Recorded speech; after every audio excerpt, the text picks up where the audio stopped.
자, 나달락을 보면요. 한국의 미래상을 위한 청사진에 관해서 처음부터 광범위한 즉 찬동을 기대할 수 있는 원안을 어떤 개인이 제시하기는 어려울 거다. 우리의 작업은 많은 논쟁의 과정을 거쳐야 할 것이며, 자, 재창과 부정, 재창이라는 낱말 뜻 꼭 찾아봐야 돼. 어떤 경우에 재창이란 말을 쓰는지, 그리고 재창과 부정, 그리고 종합의 변증법적 연구죠. 왜냐면 어떤 것을 제안하는 걸 재창한다고 하는데 거기에 대해 반대하면 부정한다고 그러고, 그러면 그 찬과 반의 관계에서 즉 종합을 하는 거니까 그런 과정을 뭐라고 해요? 변증법적 진행이라고 하죠. 거듭해야 할 것이다. 이 자리에서 필자가 시도할 수 있는 것도 그러한 논쟁을 위한 말문을 여는 일을 넘어서기 어렵다라고 해서 결국 지필의 방향이 나왔어요. 이렇게 글을 쓰는 방향을 제시하면 우리는 이 글이 어떤 글의 서론이다, 어떤 글의 앞에 제시된 글이다 하는 걸 알 수 있죠. 자, 이제 문제는 결정적으로 그러면 이 글의 방향과 한계를 얘기했으니까 앞으로 논의할 게 뭔지가 이제 세 번째 단락에 나오죠. 우리가 제일 먼저 해야 할 과정은, 그러면 이제 이 과정에 대한 대답이 나온다는 얘기야. 제일 먼저 해야 될 건 뭐냐? 이걸 우리가 궁금해하면서 읽어야 돼. 자, 미래의 한국의 청사진을 제시하는데 가장 먼저 시급히 해야 될 게 뭐냐? 미래의 한국을 위한 청사진의 윤곽 또는 원칙에 대해서 생각해 보는 일일 것이다. 즉 원칙을 먼저 정립하자 이거야. 대략적인 윤곽, 원칙을 먼저, 그러니까 구체적으로 뭐하라 이걸 들어가기 전에 먼저 대체적인 큰 방향을 얘기해야 할 거다라는 거지. 이에 대해서는 자유민주주의 사회의 올바른 실현을 당면의 목표라고 가정한다. 즉 자유민주주의 사회의 실현이 우리 한국이 나아갈, 미래의 한국이 나아갈 큰 틀이다 이 말이야.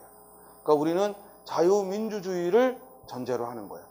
그래서 우리 헌법의 조문도, 그죠? 즉 우리는 자유민주주의를 지향한다라는 것이 들어있죠. 물론 이것이 논란의 여지가 없는 것은 아니며 바로 이 큰 쟁점에 대해서도 많은 논의가 있어야 할 것으로 생각한다. 본고에서는 자유민주주의의 선택이 재론의 여지가 있는 하나의 안이라는 단서 아래, 이 말은 뭐냐면 우리 사회에 나아갈 바를 공산주의로 말할 수도 있고 사회민주주의라고 말할 수도 있고 다양한 안이 있을 수 있다는 걸 전제하면서, 다만 나는 어떤 걸 전제로 하겠다는 거야? 자유민주주의를 전제로 하겠다는 거지.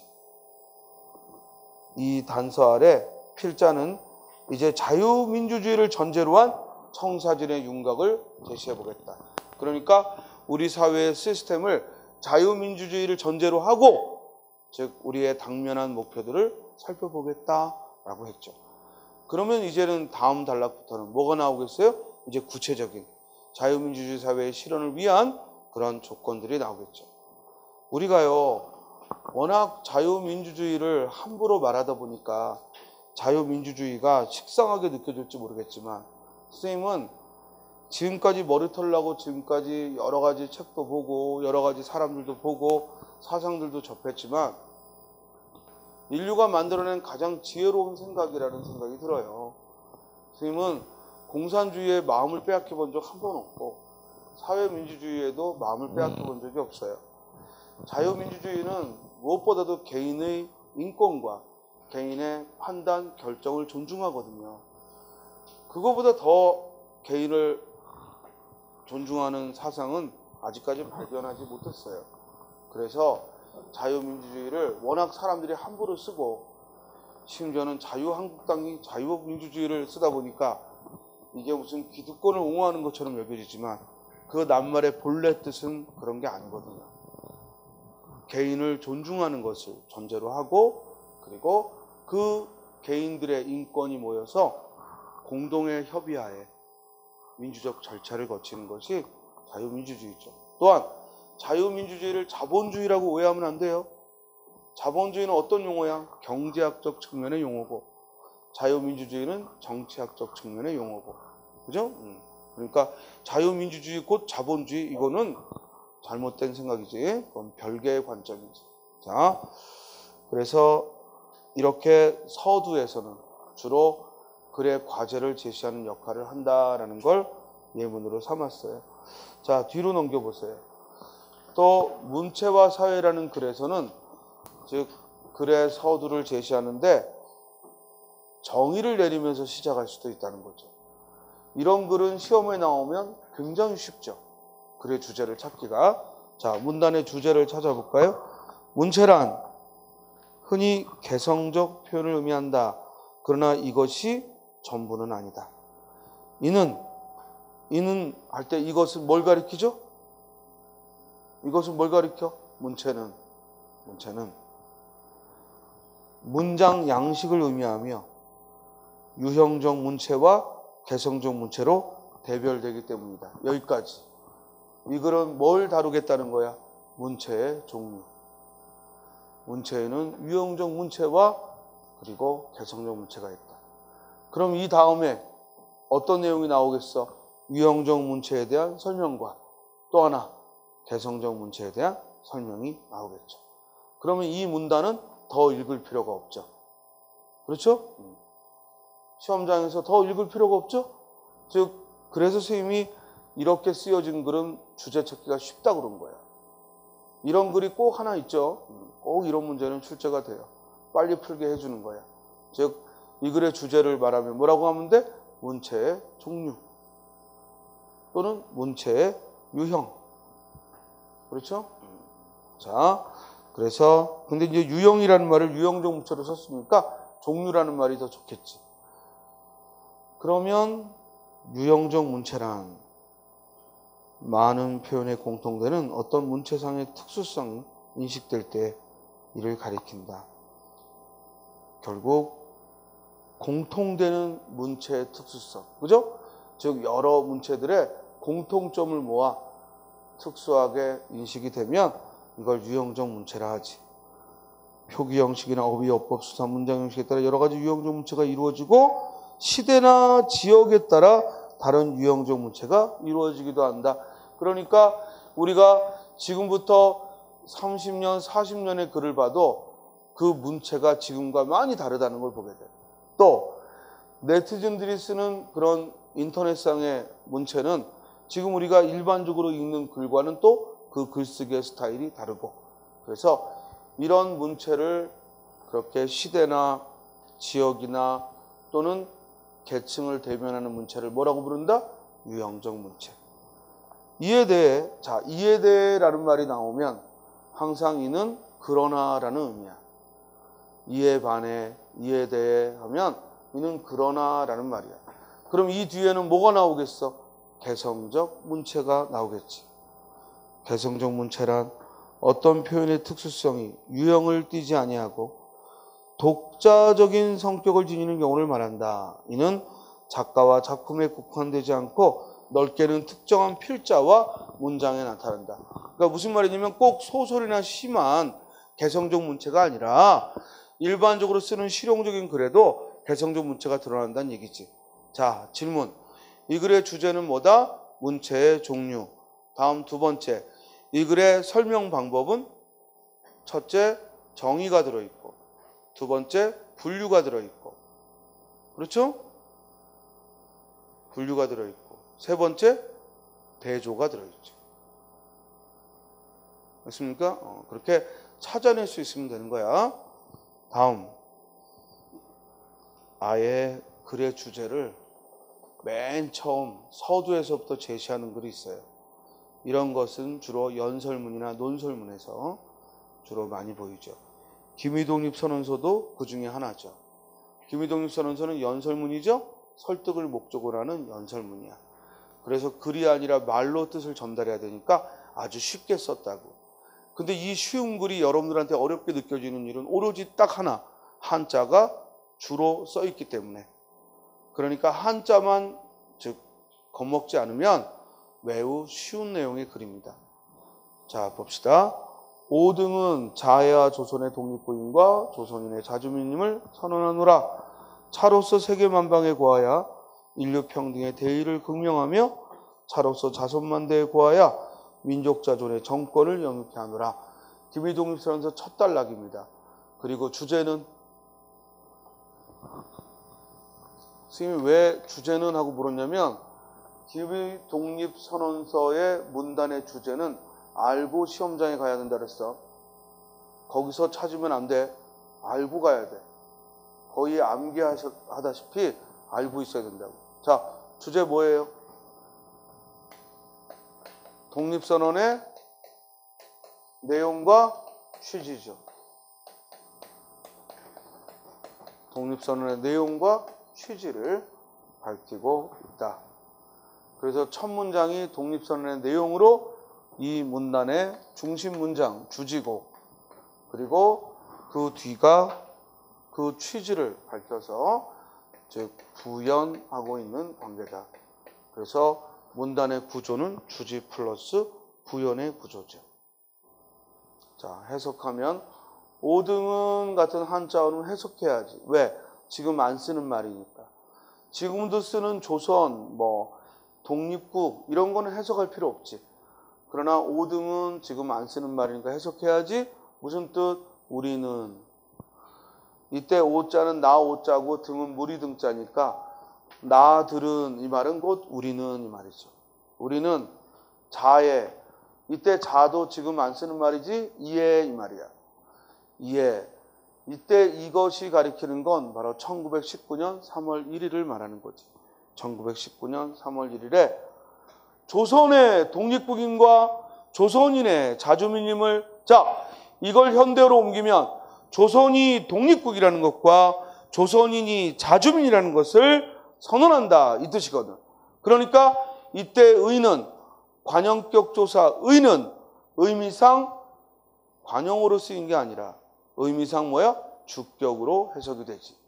조선이 독립국이라는 것과 조선인이 자주민이라는 것을 선언한다라고 하는 거야. 이게 이 문단의 주제이면서 동시에 이 글 전체의 주제야. 질문. 우리 시험에 이 기미독립선언서를 주고 여러분들이 예상하는 문제는 밑줄 친 한자의 도금이 올바른 거, 또는 밑줄 친 한자가 올바로 쓰인 거, 또는 이 글의 주제는 이런 거 예상할 거야. 그런데 전혀 예상을 뛰어넘어 다음과 같은 질문을 했죠. 이 문단의 첫 번째 문장과 문장의 구조가 같은 것은 하고 문법 문제를 물었어. 그러면 문장의 구조가 같은 것은 하고 문법 문제를 물었어. 그러면 뭘 찾아야 돼? 아래 1, 2, 3, 4 선택지에서. 문장의 구조에는 세 가지가 있지? 혼문장, 이어진 문장, 아는 문장. 그럼 뭘 찾아야 돼? 뭘 찾아야 돼? 아는 문장을 찾아야지. 아는 문장 중에서도 무엇을 안고 있는 문장? 명사절을 안고 있는 문장. 왜냐하면 조선의 독립국을 선생님이 의미상 주격이라고 했으니까. 조선이 독립국이라는 것, 조선인이 즉 자주민이라는 것, 이걸 선언했다는 얘기니까 명사절이 두 개가 들어있는 거지. 명사절이 뭐로 들어있나? 목적어로. 이해했어요? 이런 거 처음 대하면 이제 10명 중에 9명은 틀리는 거야. 그렇죠? 만약에 시험 문제에 기미독립선언서를 주고 다른 문장에다가 밑줄을 친 다음에 이 문장과 짜임이 같은 것, 그럼 빨리 현대어로 해석해야 돼. 현대어로 해석한 다음에 이게 혼문장인지 견문장인지, 견문장 중에서도 이어진 문장인지 아는 문장인지, 아는 문장이라면 무슨 절로 안겨 있는 건지, 이어진 문장이라면 앞뒤가 어떤 관계로 이어져 있는지 할 수 있겠죠? 있긴 뭘 있어. 또 하여간 문법을 또 잘 또 공부해야지.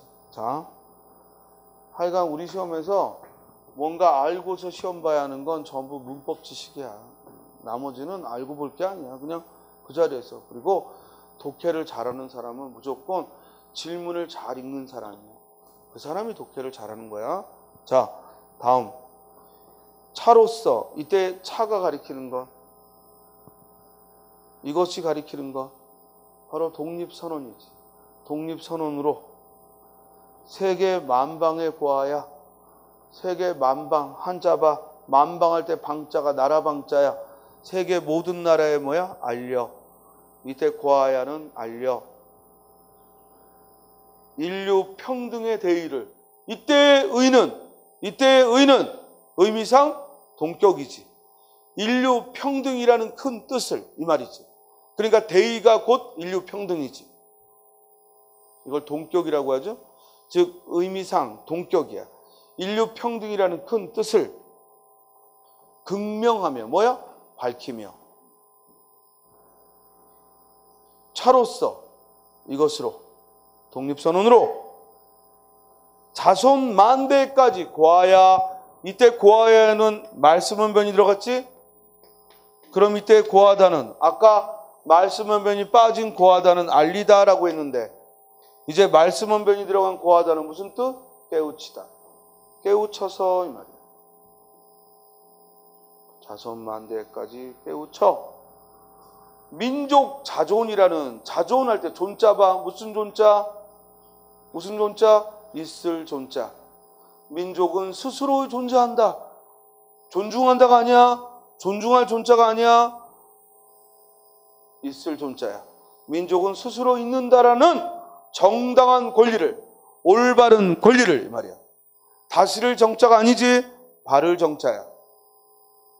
민족 잔존이라는 정권을 영육해 하노라. 오래오래 유지하게 하노라. 바로 독립선언의 취지를 밝힌 거죠. 그래서 주지 플러스 부연의 구조다. 됐어요?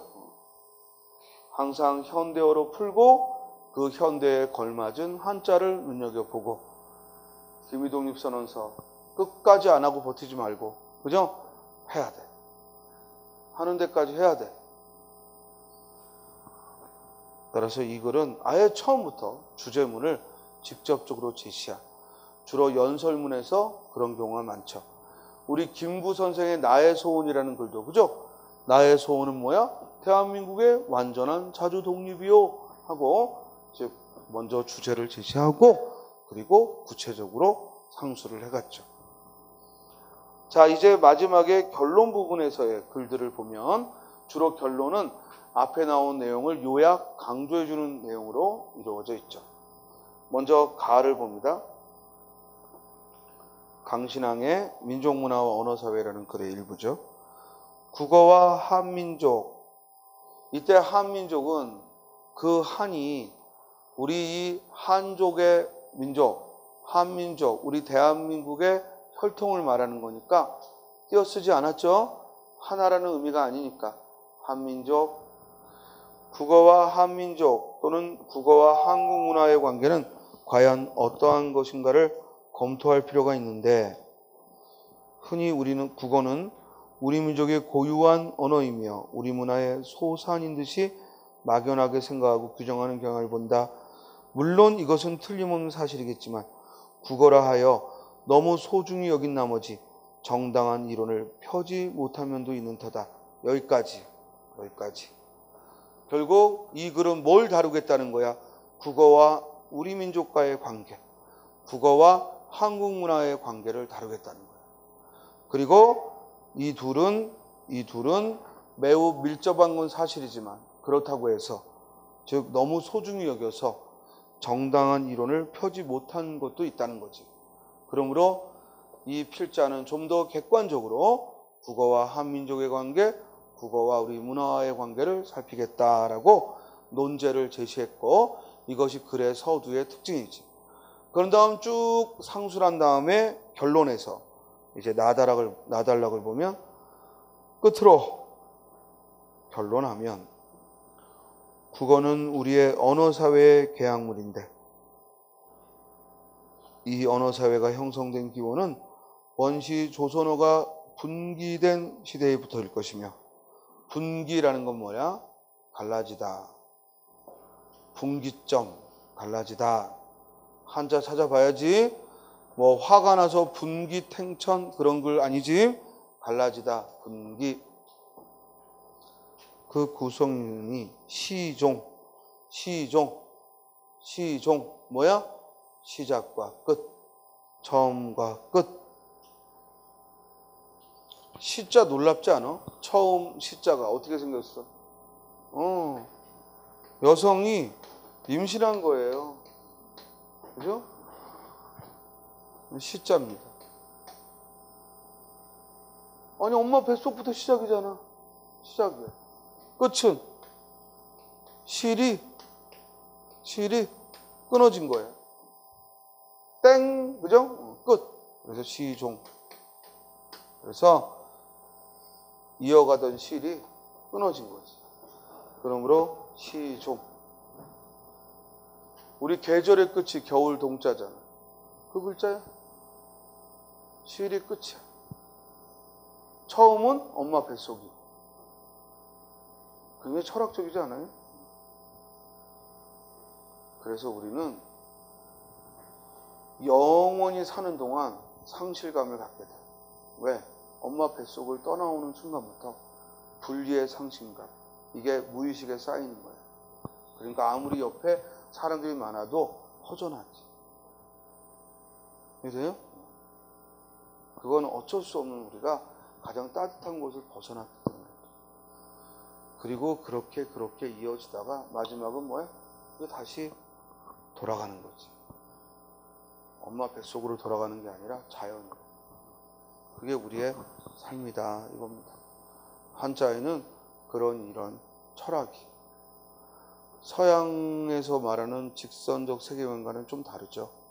우리는 순환적 세계관이에요.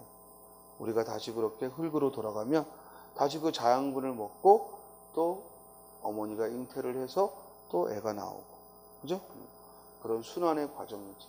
그러니까 죽는다고 서러울 것도 없고 태어났다고 마냥 즐겁지만도 않은 것이, 그러나 서양은 일직선적인 즉 유일신 사상을 가졌기 때문에 하나님의 품으로 돌아가는 거고, 그러니까 태초에 누가 만들었겠어? 하나님이 형상화했기 때문에 하나님의 품으로 돌아가자는 것이 서양의 세계관이고, 우리는 엄마 뱃속에서부터 출발했기 때문에 다시 엄마 뱃속 같은 고향으로, 즉 흙으로 돌아가자는 겁니다. 자, 그러니까 죽었을 때 하나님하고 엄마하고 함께 있으면 더 좋겠지, 그죠? 그런데 어찌됐을지는 모르는 거고. 그 다음, 그나저나 그 신과 함께가 그렇게 슬프댄다? 선생님 아직 못 봤는데 그렇게 슬프대요. 그래서 안 봐야겠다 싶더라고. 선생님도 슬픈 영화 보면은 오래 가더라고. 특히 그 엄마 뭐 이런 얘기인가 봐요. 가지고, 그지? 뭐 그렇다면서. 그래서 그러면 안 돼. 나 예전에 한번 뭐 가족에 관한 무슨 영화 보면서 계속 울어가지고 우리 집 여자들이 이제 창피해서 같이 안 간다. 그래서 나보고 우리 집 여자들이 보고 오더니 이거 보고 와서 나한테 말하더라고. 보면 안 된다고. 왜 그러냐. 아마 주변에서 다 나가버릴 거라고. 그러니까 계속 울 수밖에 없을 거라고. 그래서 또 오기가 생기더라고. 그래가지고 이거를 볼까 말까 지금 고민 중인데, 근데 안 보는 게 나을 거. 나 예고편 봤을 때는 너무 그림이 허접하더라고. 그래서 좀 유치하겠다 싶어가지고 아예 관심도 없었는데, 그것도 뭐 웹툰을 영화한 거라면서요. 그래서 나중에 뭐 다운받아 보든지. 자, 그 다음에 시종 한민족이었으며 각종의 외래 문화의 수입은, 잠시만, 여기 맞나? 처음부터 끝까지 시종 한민족이었으며, 이때 한민족이올 때 한은 띄었죠? 왜? 하나의 민족이라는 의미이기 때문에. 의미가 다르지? 각종의 외래 문화의 수입은 이 언어사회의 성격에 어느 모로 변화를 주어 외래어의 차용, 한자어적 신어 채용이란 생활상의 필요로 일부 계약의 수정도 있었을 것이다.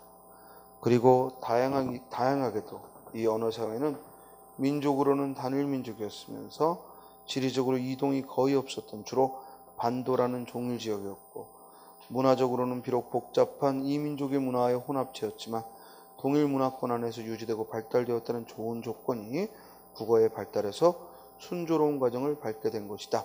자, 따라서 이 결론 부분을 읽었을 때 우리는 이 글은 즉 무엇을 다룬 거다? 바로 첫 부분에서 얘기했던 국어와 민족의 관계, 그리고 국어와 문화의 관계를 다룬 것이고, 우리는 다행히 반도라는 이런 지리적 조건 때문에 즉 다른 외래 문화가 섞이더라도 즉 동일 문화권 안에서 유지되고 발달되었다.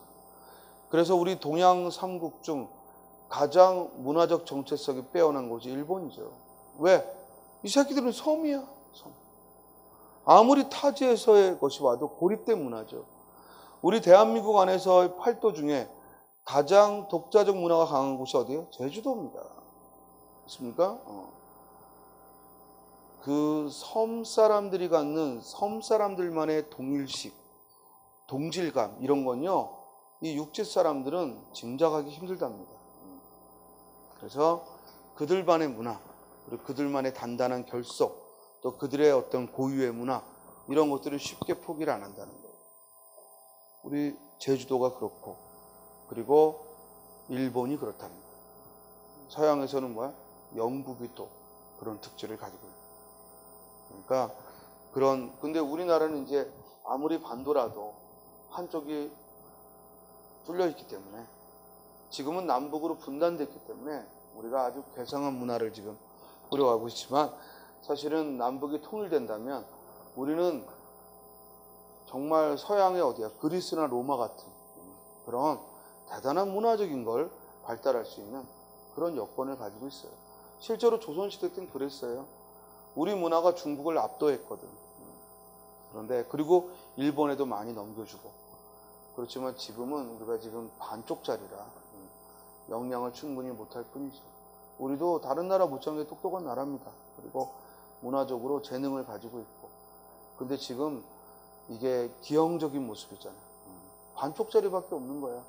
그런데도 지금 이 정도 한다는 거 사실은 놀라운 일이지. 자, 그래서 스님도 예전에는 아니 똑같은 동양인데 어떻게 일본은 저렇게, 중국과도 비교가 안 되는, 중국은 규모로서 거대하지만 일본은 규모가 아니라 오래된 것으로, 고유함으로 굉장히 유서 깊은 곳이 많대요.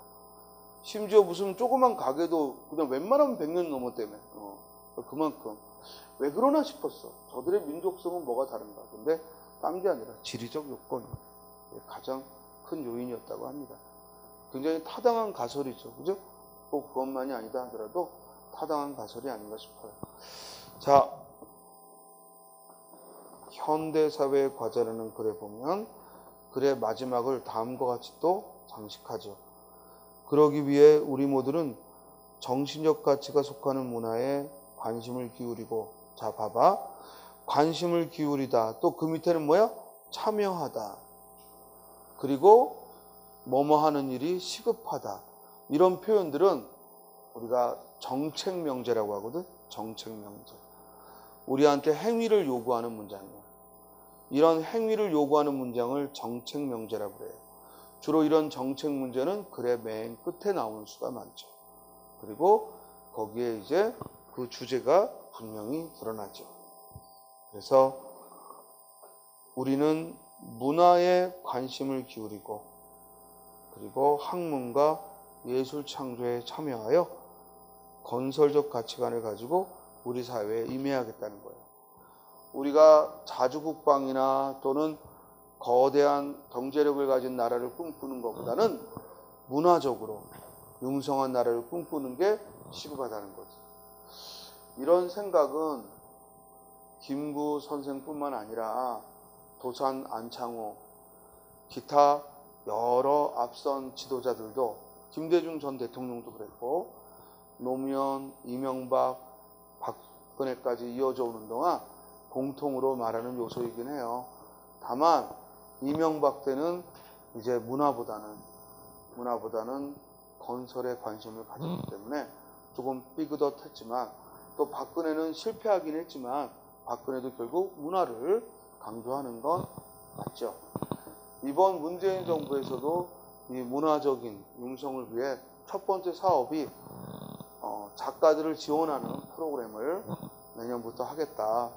그래서 각 구청인가 도서관마다 작가를 한 명씩 배치해서 그들에게 지원금을 주겠다. 그러면은 그냥 작가에게 글 쓰라고 지원금을 주는 게 그동안이었는데 지금은 꼭 글을 안 써도 기성 작가든 아니면 작가로 등단을 하면 그 사람에게 월급처럼 주겠다는 거죠. 그러면 작가들 거의 태반이 굶어 죽을 지경인데 그런 사람들에게 한 가지 이제 일자리를 만들어 주는 거죠. 굉장히 바람직하다고 생각합니다. 다만 어떤 작가를 보낼 거냐라는 게 또 이거는 이제 정치거든. 여기서부터 그때 이제 문제가 벌어집니다. 왜? 우리나라 개나 소나 출판하고 시인이니 소설가니 떠든 놈이 많을 텐데 그럼 누구를 할 거냐? 그럼 저 공지영이나 뭐 이회수 이런 사람만 하면 그들은 이미 부유해. 그러니까 그런 지원을 받는다는 게 좀 웃겨. 그죠? 그렇다고 이제 뭐 시집 하나 지 돈으로 냈는데 이 사람을 지원한다는 건 그건 또 세금 낭비고. 내가 볼 땐 이게 시행되려면 상당히 또 논란이 있지 않을까. 왜냐면 문단 자체가 썩었거든. 문단 자체도 썩어 있기 때문에 그 안에도 정치가 있고 파벌이 있고 그리고 허위의식이 있잖아. 나 시인이야. 나 뭐 소설가야. 또 이러는 또라이들이 많아요. 그렇죠? 그러다 보니까 이걸 어떻게 할까라는 문제는 앞으로 여러 공청회를 통해서 진행한다고 하지만 내가 볼 때는 시행이 어렵지 않을까. 처음에 스님이 국문학과 나와가지고 할 게 없는 놈들이 너무 많은 거야. 그런데 한 10년 전에 어떤 정책이 나왔냐면 국어 기본법을 시행한다는 거야. 그래서 뭐라고 했냐면 각 공공기관, 학교, 그리고 우리 구청, 그리고 기업체 이런 곳에 국어 전문가를 두겠다는 거야. 그럼 그 사람들이 맞춤법, 띄어쓰기 또는 언어 예절, 지금 우리 배운 거 이런 국어를 올바로 쓰는 데 있어서 말 그대로 법적 자문을 해주는 게 변호사라면 글 쓰는데 자문을 해주는 그런 국어 전공자들을 넣겠다는 거예요. 나는 그 뉴스를 봤을 때 이게 시행되기는 어렵겠지만 된다면 국문과 나온 애들에게는 엄청난 뉴스지. 그런데 안 됐죠? 왜냐? 왜 그럴까요? 결국 돈 문제인데 그들에게 임금을 주고 그렇게 써먹으려면 저 변호사나 이런 애들처럼 전문성을 인정해 줘야 되는데 우리나라는 국문과 나온 애들에게 전문성을 인정해 주지 않거든. 실제로도 국문과 나온 애가 맞춤법 더 모르거든.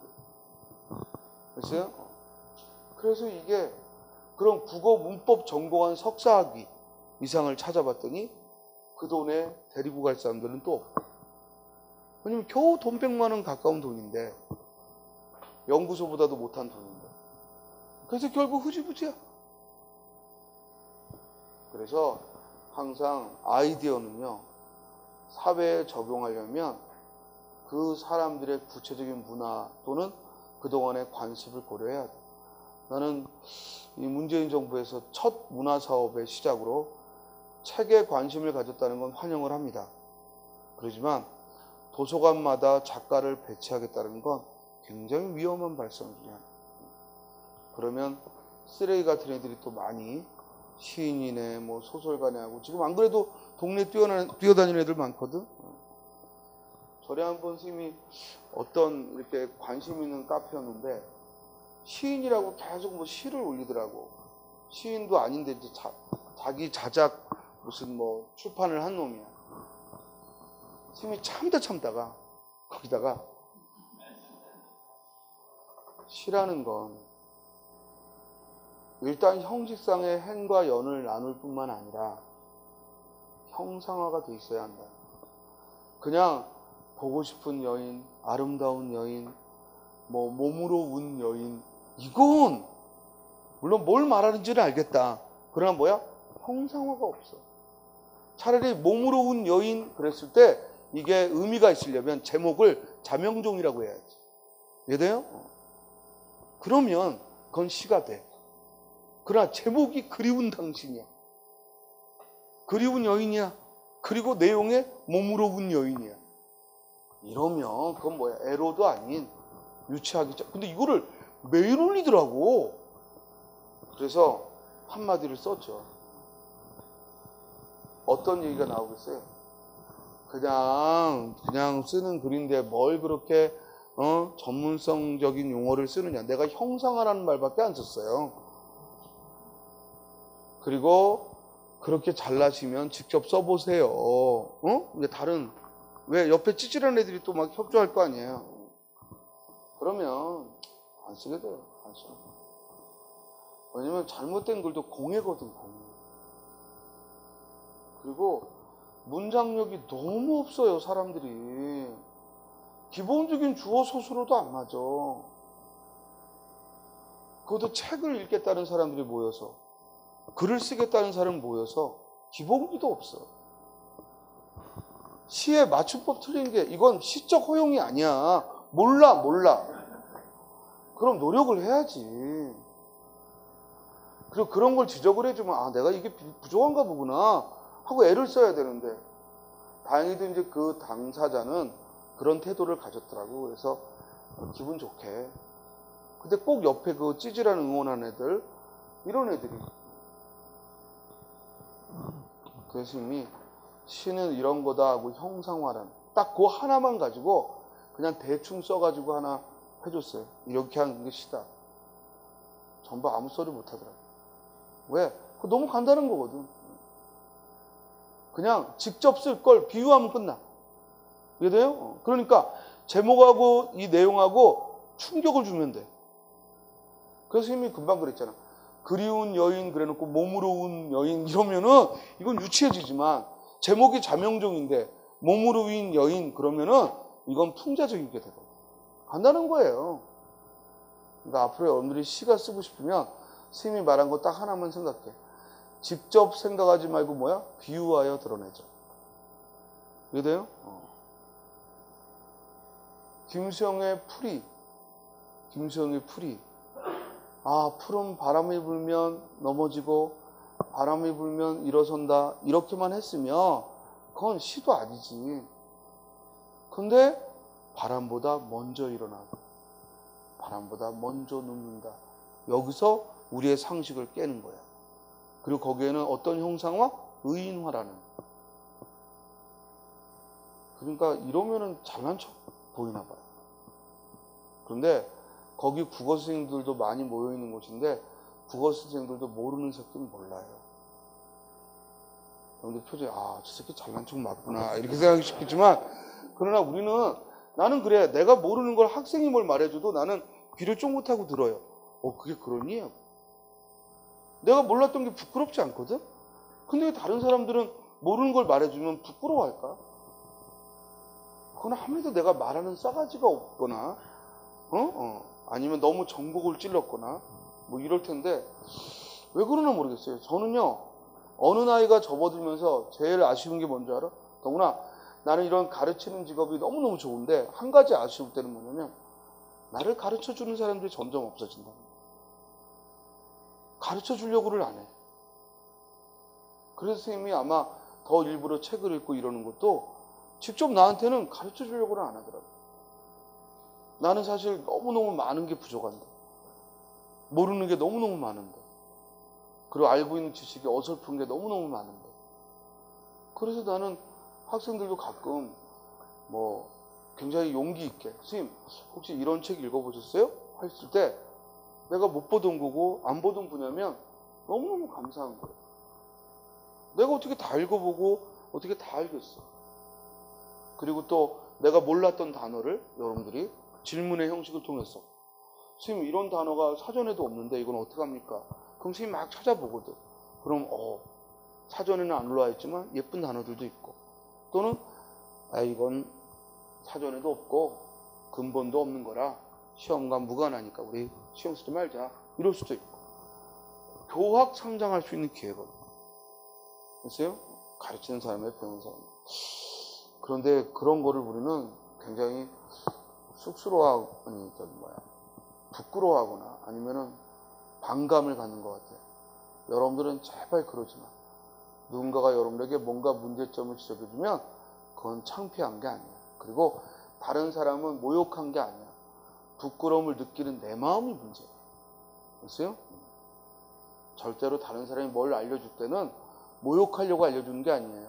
모욕하려면 어떻게 해야 돼요? 무시해버리면 돼요. 이해돼요? 안 보면 그건 존재하지 않는 거거든. 너를 안 보면 돼요. 근데 너한테 굳이 말을 해. 얘, 너 밥 먹을 때 제발 침 흘리지 마. 그죠? 그건 나에 대한 애정이 있어서예요. 안 그러고 무시하면 어떻게 해야 돼요? 나랑 안 먹는 거죠. 말도 안 해주죠. 왜 안 먹어 나랑? 말 안 해주죠. 왜? 기분 상할까 봐. 그래서 우리는 고칠 시간이 없어요. 그리고 그 사람이 오히려 야, 너 자꾸 침 흘리면 더러워서 같이 먹기 힘들어. 너 침 흘리는 거 좀 어떻게 고쳐봐. 그러면 그건 계속 밥을 먹겠다는 거잖아요. 그러니까 고치라는 거잖아요. 그럼 부끄러울 게 아니죠. 그래? 내가 침 흘렸구나. 어금니가 없어서 그런가 봐. 그래서 뭐 임플란트를 해놓든지 아니면 입을 조금만 벌리든지. 그죠? 노력을 할 거 아니야. 그게 왜 부끄러워? 모욕을 줬을 때 부끄럽죠. 그래서 우리 심리학 책에, 이건 스님 말이 아니라 심리학 책에 나와. 모욕은 스스로 주는 거다. 절대 타인은 나에게 모욕을 주려고 말을 걸지 않는다는 얘기. 항상 부끄러움은 내가 내 컴플렉스에 반응하는 거다. 나는 그게 정답이라고 봐. 그러니까 다른 사람이 나를 고쳐주면 그건 모욕하려는 게 아니야. 애정이고 관심이야. 오히려 싹 무시하는 게 모욕이야. 됐어요? 그래서 우리가 정치인들에게도 어떨 때 모욕감을 느끼느냐? 저 새끼가 그 문제를 얘기를 안 하는 거야. 아니 이번에 이 문제에 대해서 어떻게 생각하십니까? 구속대로 오는 놈한테. 그죠? 검찰 질문에 성실히 답변하겠습니다. 이러고만 가잖아. 국민한테 말을 안 해주냐? 그럼 국민 무시하는 거죠. 됐어요? 차라리 어떤 놈이 귀여워. 저는 억울합니다. 저는 죄가 아무것도 없는데 제가 죄가 있다면 손에 장을 지겠습니다. 그 나중에 죄가 있으면 아직도 이거는 문제가 있습니다. 사법적인 판단은 아직 어리석은 이건 정치적인 비난입니다. 그럼 우리가 웃더라도 그 사람을 미워할 수는 없거든. 뭐라고 떠드니까. 그리고 나중에 농담으로 저 새끼 장을 왜 안 지지? 이러고. 근데 성실히 답변하겠습니다. 그러고 국민하고는 얘기 안 하겠다잖아. 그럼 우리가 화가 나는 거지. 그래서 올해 끝나고 하니까 스님이 얘기하고 싶은 건 다른 사람이 나의 문제를 고치라고 말해주는 건 나의 성장에 정말 중요한 순간이다. 어른이 되면 점점 그런 말을 안 해줘 나한테. 안 해줘. 보세요. 스님은 그게 가장 서운했어요. 그리고 내 직업에 대해 좀 아쉬웠던 게 그 점이에요. 어디서든 국어 선생님이요 그러면 국어를 가르칩니다.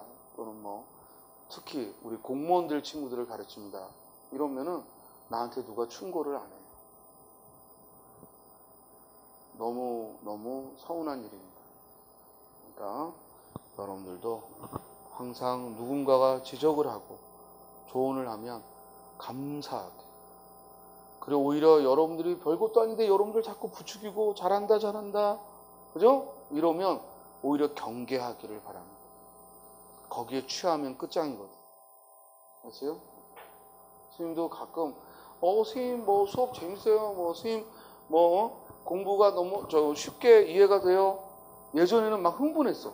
나 강의 너무 잘하나 봐. 막 흥분해가지고 어쩔 줄은 몰라요. 그리고 막 오버하고 어쩔 때는 6시간 동안 수업 안 한 적도 있어요. 왜? 쿨 아프느라고. 흥분해가지고. 그러나 그건 나를 발전시키는 게 아니더라. 그 불안은 타고나는 거거든. 스님이 책을 보고 영화를 봤는데 여기서 여러분들을 한 번이라도 즐겁게 한다면 그건 스님의 말재주일 뿐이지 그것은 어떤 훈련의 결과가 아니에요. 그건 훈련한다고 되는 게 아닙니다. 내가 오늘 얘네들 만나면 이런 말을 해줘야지. 이런 거는 한 번도 해본 적이 없고 이건 타고나는 거야. 표정이 저 새끼 또 잘난 척하는구나 이러겠지만 아니야, 이건 타고나는 거야. 그러나 내가 고칠 수 있어야 될 것. 예를 들어 자꾸만 수업하다가 왠지 자기 도취에 빠져서 진도를 그냥 끝내버린다든지 여기세요. 뭔가 이런 걸 말을 해줘요. 그러면은 예전에는 그런 말 들으면 기분 나빴거든. 이 새끼 무슨 진도 내가 알아서 하는 거지 뭐. 그러나 그런 말들이 이제는 이게 더, 왜냐면 스님에게 수업을 계속 듣고 싶기 때문에 그런 말을 하는 거지. 안 그러면 뭐야? 뭐 많은 새끼가 있는데 뭐하러 들어? 그래서 이렇게 뭔가를 지적을 해줘. 근데 이제 스님이 아쉬운 건 직업상의 지적보다도 그런 건 많이 들어요. 요새는 애들이 요새 애들은 훨씬 더 되바라져서 뭐 직설적으로만 얘기해요. 그래서 그건 그런데 문제는 이제 이런 생활상의 어떤 잘못된 습관 또는 잘못된 말투 이런 거에 대해서는 함부로 어른이라서 얘기를 잘 안 하고 또 뭔가 좀 성격이 안 좋아 보여서 얘기를 안 하고 여러모로 그럴 때는 좀 서운하더라고요. 여러분들이 지적을 받는 걸 감사하게 생각하고 보시기 바랍니다. 자, 뭐 그러고 끝내야지 뭐. 그래서 끝내고 이 다음 달 이제 1월, 2월, 3월이 남았는데 문제는 이제 우리 학생들의 대부분은 문제풀이를 겸하겠지만 이론반도 여러분들이 조금 그냥 뭐한다 이렇게 특별히 또 돈을 더 들여서 들어야 한다면 문제반만 하는 게 좋고, 그죠? 그러나 내가 이론반을 해도 뭐 수강료가 차이가 없고 상관이 없는 거다 그러면 아주 오전이면 오전이라도 아니면 야간이면 야간이라도 계속 그 감각을 유지했으면 좋겠어요. 알겠어요? 왜냐면 국어, 영어, 한국사는 감각의 게임이거든요. 이거는 특히 국어는 많이 하는 사람이 합격하는 게 아니야. 국어 문제의 유형과 국어 문제의 감각을 얼마나 일치하느냐. 이게 관건이야. 요번에 시험 쳐봐도 알겠지만 지식이 필요한 건 반도 안 돼. 그렇죠? 나머지 반은 결국 문제를 바라보는 감각이고 문제를 대하는 태도거든. 이런 걸 쭉 유지하는 게 좋지 않을까? 지금 생각은 그렇습니다. 그러니까 실강을 통해서든 동영상을 통해서든 여러분들이 감각적인 흐름을 그러니까 정 뭐하면 그냥 스님 강의 녹음해가지고 이 mp3 같은 녹음해서 버스 타고 왔다 갔다 하면서 그냥 듣고만 다니든지 알겠어요? 어쨌든 그 흐름이나 그런 문제를 바라보는 안목 또 어떤 한마디 한마디 시험에 도움되는 건 잃지 않았으면 좋겠고 또 하나는 마음가짐이 중요하거든. 그래서 그런 마음가짐에 있어서 또 자극을 받는 것도 주기적으로 좀 자극을 받는 것도 직접 강의가 아니라면 책을 통해서라도 자극을 받아야 되는데 여러분들이 책을 안 읽잖아. 그러니까 국어 수행을 통해서 간접적으로 이런저런 책 얘기나 이런 걸 통해서라도 또 심정적인 자극을 받기 바랍니다. 스님은 수업 목표가 두 가지예요. 물론 최종적인 목표는 합격을 위한 국어 수업의 원활함이지만 하나는 정확한 지식 전달 그리고 또 하나는 여러분들의 마음에 조금 훈련을 좀 시켰으면 좋겠다는 거예요. 단단해야 되거든. 스스로가 단단해야 돼. 그래야 우리 시험은 차분한 마음으로 통과할 수 있습니다. 어쨌든 2017년도 고생했고 2018년은 개띠라면서 개띠래요? 지금 개띠가 뭐 중요한 얘기입니까? 중요하진 않지. 그러나 개띠래니까 우리가 개 열심히 해서 알겠어요? 그래서 개 합격하는 그렇습니까? 그런 해가 될 수 있도록 그리고 무엇보다도 정직하게 공부하세요. 그러면 돼요. 인생에 다른 비결 없어. 정직하면 나쁜 사람들이 나 해칠 리도 없고 나쁜 사람과 엮이지도 않을 거고 그리고 여러분들이 화가 날 일도 줄어들 거야. 그런데 잔머리 굴리는 순간 그때부터 나쁜 놈들이 꼬이고 일이 안 풀리고 이런 일들이 생겨. 그리고 정직하게 사는 게 제일 편해요. 보세요. 정직하게 공부하고 정직하게 결과를 얻기 바랍니다.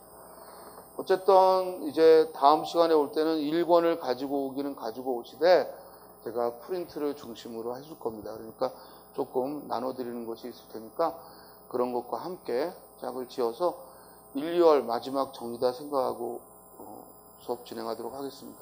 그리고 여러분들도 시험이 3, 4, 5, 6 연달아 있습니다. 그러니까 특히 기술직렬을 준비하는 친구는 3월에 서울시 추가 시험이 있기 때문에 원서 접수하셔야 됩니다. 알겠어요?